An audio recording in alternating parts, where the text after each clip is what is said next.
Hello everyone, welcome back to the channel. Hope so आप सभी लोग जो है अच्छे खासे प्रॉफिट में होंगे। अभी टाइम हो रहा है 8:34। आज है 3 अप्रैल। हम लोग ये जो आंसर्स करने जा रहे हैं हमें काम आएगा 5 अप्रैल के लिए, जो है एक वेनसडे का दिन, क्योंकि 4 अप्रैल के दिन हमें है छुट्टी। तो सबसे पहली बात, मैंने बहुत क्लियर कट आपको फ्राइडे के दिन समझाया था। मेरा व्यू जो है वो बियरिश है, और अगर मार्केट ऊपर की तरफ जाएगा तो मार्केट रेंग के ऊपर की तरफ जाएगा।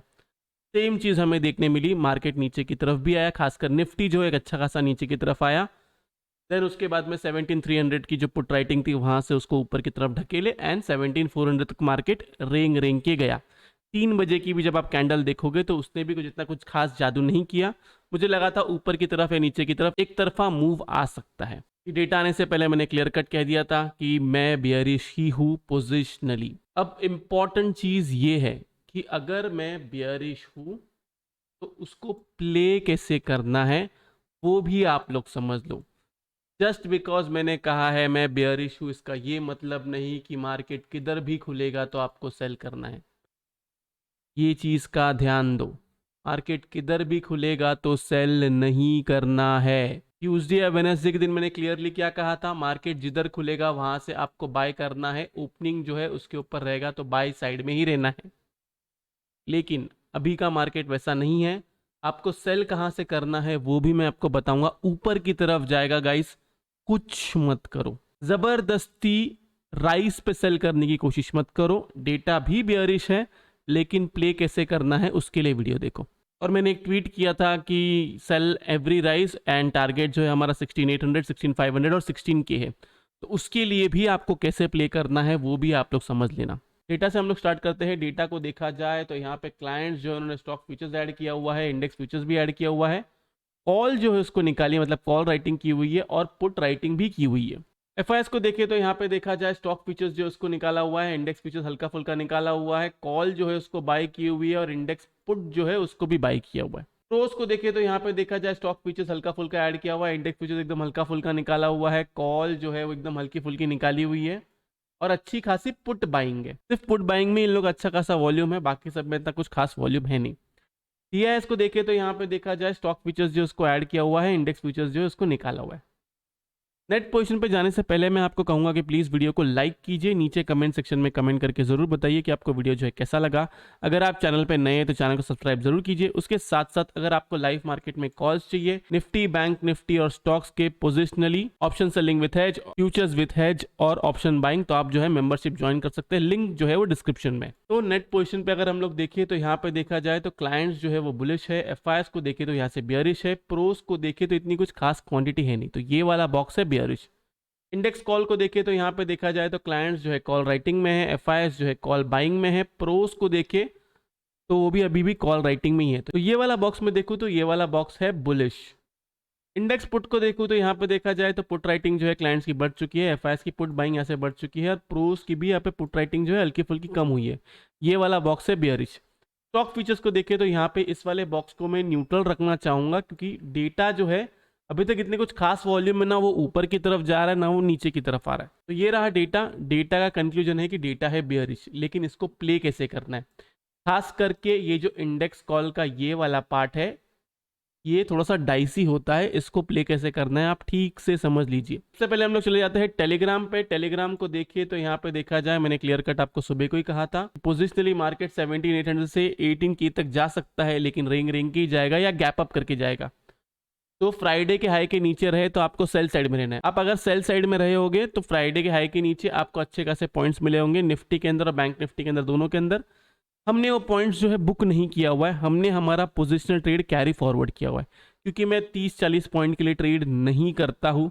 मैं हमेशा कोशिश करता हूँ मिनिमम से मिनिमम हमको 200 से 400 पॉइंट मिले निफ्टी के अंदर, और बैंक निफ्टी के अंदर हमें मिले 1000 से 2000 पॉइंट की रैली।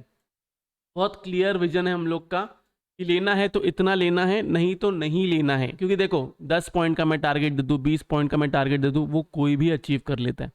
इंपॉर्टेंट ये नहीं है कि किसने आपको क्या टारगेट दिया हुआ है, इंपॉर्टेंट ये है कि आप वो टारगेट जो है कैप्चर कर पाते हो कि नहीं, और आप कोई रैली जो है या तो ऊपर की तरफ या नीचे की तरफ जो फॉल आता है उसको भी आप कैप्चर कर पाते हो कि नहीं।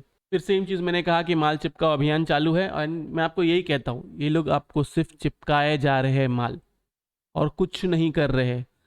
3 दिन पहले मैंने आपको कहा था ना बाय करने के लिए, अब आया ऊपर की तरफ, अब यहाँ पे बाय नहीं करना है। ऊपर की तरफ भी गया ना यहाँ से 17,600 17,800, तो भी बाय नहीं करना है। ये चीज़ का याद रखो। यहाँ से 400 पॉइंट ऊपर की तरफ है, लेकिन ऑप्शन बाइंग के अंदर इंट्राडे बेसिस पे कुछ नहीं देगा। गैप अप गैप डाउन हो सकता है, 3 बजे की कैंडल बन सकती है, या फिर फर्स्ट 15 मिनट्स में अगर उसको वॉलेटाइल होना है, ऊपर की तरफ जाना है, तो वो जा सकता है। लेकिन पूरे दिन में वो ऊपर की तरफ रेंग रेंग के रेंग रेंग के रेंग रेंग के रेंग रेंग के जाएगा, अनलेस एंड अनटिल कोई न्यूज़ आ गई तो। क्लियर है? In coming days bank Nifty will be more bearish than Nifty. ये तो मैंने 11 बजे के आसपास ही कह दिया था। के बाद में मैंने आपको कहा कि स्टॉक्स के अंदर बाय करने की चेष्टा ना करें, apart from pharma stocks. Pharma stocks तो मैं बहुत टाइम से कह रहा हूँ कि डिप मिलता है, उसके अंदर आपको एक्यूमुलेट करना है। बाकी सब स्टॉक के अंदर अभी मैंने क्या कहा था कुछ दिन पहले, इन्फी, रिलायंस, एचडीएफसी बाय करना था, वो मैंने फ्राइडे के दिन ही उसमें सब प्रॉफिट बुक कर लिया है। अब उसके आगे मुझे बाय नहीं करना है, ये सब मैं कोशिश करूंगा सेल करने की इसको। इसके अंदर हमने इन्फी में, रिलायंस में, एचडीएफसी में, तीनों में भी ट्रेड लिया हुआ है, ऑप्शन सेलिंग विथ हेज वाला। देन लास्ट में मैंने एक ट्रेड लिया था हीरो जीरो फिर निफ्टी के अंदर, लेकिन मार्केट का मूवमेंट जो इतना खास नहीं हुआ, तो वो जो है जीरो हो गया। अब इसके बाद में हम जाते हैं ऑप्शन चेन एनालिसिस पे। ऑप्शन चेन को देखें तो यहाँ पे देखा जाए कॉल राइटिंग है 17,400, 17,500, 17,600। पुट राइटिंग है 17,300, 17,200, 17,100। बैंक निफ्टी को देखें तो यहाँ पे देखा जाए कॉल राइटिंग है 40,800, 41 के। पुट राइटिंग है 40,500 से लेके 40,700 तक। तो अभी आपको प्ले कैसे करना है? सिंपल चीज़, सबसे पहले बहुत सारे लोगों ने आपको ये बता दिया होगा कि ये हैंगिंग मैन बना हुआ है, हैमर बना हुआ है, एक्सेट्रा एक्सेट्रा। इंपॉर्टेंट ये नहीं है कि कैंडल बना क्या हुआ है। अगर ये बियरिश कैंडल है तो क्लोजिंग जो है इसके नीचे आना जरूरी है ये बियरिश कैंडल ही, नो डाउट, कोई गलत नहीं बता रहा है, लेकिन जब इसके नीचे क्लोजिंग आएगी तब वो कंफर्मेशन होगा। ये अभी सिर्फ रिवर्सल दिखा रहा है, उसका कंफर्मेशन नहीं आया है। क्लियर है? बैंक निफ्टी के अंदर भी सेम, सब लोग कह रहे हैं कि बैंक निफ्टी ज़्यादा बुलिश है, आपको ये ज़्यादा ऊपर की तरफ दिख रहा है, बैंक निफ्टी नीचे की तरफ गिर रहा नहीं है। देखो सिंपल मैं आपको साइकोलॉजी समझाता हूँ, साइकोलॉजी समझ लो। आज क्रूड ऑयल जो है ऊपर की तरफ गया था, अच्छा खासा ऊपर की तरफ गया था कैप अप में ही, तो सब लोग को ये लग रहा था कि बैंक निफ्टी जो है वो नीचे की तरफ गिरेगा, इसलिए उन्होंने बैंक निफ्टी को नीचे की तरफ गिरने नहीं दिया।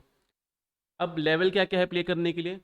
सिंपल चीज़ आपको ध्यान रखना है, निफ्टी बैंक निफ्टी दोनों में अगर अपने प्रीवियस डे का जो हाई है, आपको दिख रहा है, अगर अपने प्रीवियस डे को हाई को तोड़ता नहीं है और उसके नीचे ही रहता है, तो आपको सेल साइड में रहना है। स्टॉप लॉस आपका ये सेम रहेगा। अगर ऐसा होता है कि ऊपर की तरफ गैप अप होता है, इधर किधर या इधर किधर किधर भी गैप अप होता है, देन जब उसके नीचे कोई 15 मिनट की कैंडल क्लोज करेगा, तब सेम एसएल लगा के आपको सेल करना है। ऊपर की तरफ सेल नहीं करना है, इस चीज का ध्यान रखिए। अपार्ट फ्रॉम दिस आप सेल कर सकते हो, जो लेवल निकल के आता है निफ्टी के अंदर 17,300 और बैंक निफ्टी के अंदर 40,600। ये दो लेवल के नीचे जाएगा क्योंकि यहाँ पे पुट राइटिंग अच्छी है, इसके नीचे जाएगा, देन आपको फर्दर फॉल जो है नीचे की तरफ देखने मिलेगा।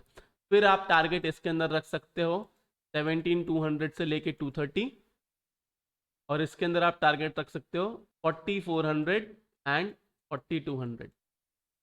क्लियर है? ये दो जगह है जहां पे आपको सेल करना है, नहीं तो सेल नहीं करना है। कुछ भी चेंजेस रहा, मार्केट अगर मुझे बुलिश दिखा, जो मुझे लगता नहीं है, मैं कभी भी अपना लाइव मार्केट में ऐसे ही एनालिसिस चेंज नहीं करता हूं अनलेस एंड अनटिल कुछ मेजर ही दिखा है। मेरे हिसाब से ये जो बन रहा है ना, ये आपको दिख रहा है, ये लोग शॉर्ट साइड की पोजीशंस जो है वो लोग बढ़ाते जा रहे हैं आहिस्ता आहिस्ता, एंड यहाँ पे जैसे जैसे पुट राइटिंग बढ़ते जाएगी वैसे वैसे समझते जाओ कि मार्केट को जो है नीचे गिराने की तैयारी हो रही है। ये मैं 100% अभी नहीं कह सकता हूँ कि मार्केट वेडनेसडे के दिन गिरेगा, थर्सडे के दिन गिरेगा, अगले मंडे के दिन गिरेगा, लेकिन मार्केट ऊपर जाएगा तो रिंग रिंग के जाएगा, नीचे आएगा तो लिफ्ट से नीचे की तरफ आएगा, ये मैं 100% कह सकता हूँ। क्योंकि ये मुझे पता है कि मार्केट का बिहेवियर देखो, क्योंकि इंपॉर्टेंट ये नहीं है कि मार्केट की क्लोजिंग किधर आई है या उसने कैंडल जो है कैसे बनाई है, उससे ज़्यादा इंपॉर्टेंट ये है कि मार्केट 15 मिनट के चार्ट पे बिहेवियर कैसा कर रहा है। ये जो है ये एक करेक्टिव पैटर्न है ऊपर की तरफ, और इसका ब्रेकडाउन ही आएगा ऐसे करके, चाहे वो यहाँ से इधर तक जाके आए या फिर यहाँ से थोड़ा बहुत ऊपर यहाँ पे ब्रेकआउट दिखा दे सबको एंड देन वहाँ से नीचे की तरफ आए। इसको नीचे ही आना है, लेकिन लेवल क्या है प्ले करने का उसका आप ध्यान दो। सेम चीज़ अगर मैं आपको यहाँ पे दिखाऊँ निफ्टी के अंदर, ये देखो एक्चुअल में चालू तो फ्राइडे के दिन से ही हुआ था, लेकिन फ्राइडे के दिन क्लोजिंग जो है वो 31 वाली क्लोजिंग थी, इसलिए मैंने वहाँ पे शॉर्ट करने नहीं कहा, और अच्छा हुआ हमने वहाँ पे शॉर्ट नहीं किया, हमने वहाँ पे लॉन्ग किया हुआ था। यहाँ पे भी अगर हम लोग सेम चीज़ देखेंगे, इसके अंदर आप ना एक काम करो, ये वाला ट्रेंड लाइन बनाओ, ये वाली ट्रेंड लाइन बनाओ, इसके नीचे कोई भी 15 मिनट की कैंडल क्लोज होती है ना, देन आप सेल करो। स्टॉप लॉस आप सिंपली लगाओ 30 से 40 पॉइंट्स का, नीचे की तरफ आप टारगेट जो है 100 पॉइंट्स का रख सकते हो। ओके, मतलब जब भी ये ट्रेंड लाइन टूटेगी तो ये आपका एक टारगेट होगा, ये आपका एक टारगेट होगा, ये आपका लास्ट टारगेट होगा। क्लियर है? ये रही निफ्टी की बात। बैंक निफ्टी में कोई पैटर्न जो बना हुआ है, वो पैटर्न देखो, ये यही वाला पैटर्न बना हुआ है। इसका ब्रेकडाउन का वेट करो, यहाँ से ये ऊपर की तरफ जा सकता है, वहाँ से ये फिर से जब ब्रेकडाउन देगा तब आपको सेल करना है। किसी को अगर रिस्क लेना है, जो स्टॉप लॉस खा सकता है, बहुत इंपॉर्टेंट चीज़ है, जो स्टॉप लॉस खा सकता है, इस लाइन के इधर भी मिलता है ना आपको, तो 70 से 80 पॉइंट का स्टॉप लॉस लगाओ 15 मिनट कैंडल क्लोजिंग बेसिस पे और सेल करो। मैं वापस कह रहा हूँ, जो स्टॉप लॉस खा सकता है वही ये ट्रेड लेना, नहीं तो ट्रेड नहीं लेना जब तक सपोर्ट ब्रेक नहीं करता है। मार्केट को गिरना है नीचे की तरफ, लेकिन उसको सपोर्ट ब्रेक करने दो। अगर आपको रिस्क नहीं लेना है, अगर आपको रिस्क लेना है तो आप रेजिस्टेंस पे सेल करो। क्लियर है? तो ये रहा एफएनओ डेटा का एनालिसिस। होप सो आप लोग को वीडियो से बहुत कुछ सीखने मिला होगा। अगर आप लोग को वीडियो अच्छा लगा तो प्लीज़ वीडियो को लाइक कीजिए, नीचे कमेंट सेक्शन में कमेंट करके ज़रूर बताइए कि आपको वीडियो जो है कैसा लगा। अगर आप चैनल पे नए हैं तो चैनल को सब्सक्राइब जरूर कीजिए। तो इस वाले वीडियो के लिए मैं सिर्फ इतना ही रखता हूँ। बाय बाय, टेक केयर, अपना ख्याल रखिए।